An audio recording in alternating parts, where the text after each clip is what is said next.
How to add screen time widget to iPhone home screen.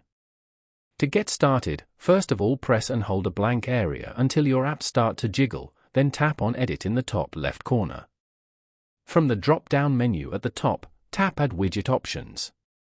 This will open the widget gallery, where you can browse and add a variety of available widgets. On the widget screen, you can use the search bar for convenience. Scroll down the list of applications until you find and tap on Screen Time.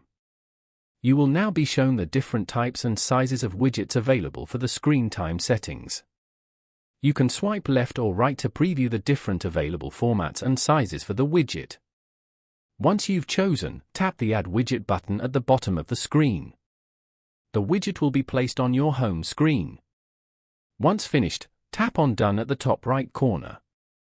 Following these steps, you can easily add a screen time widget to your iPhone home screen.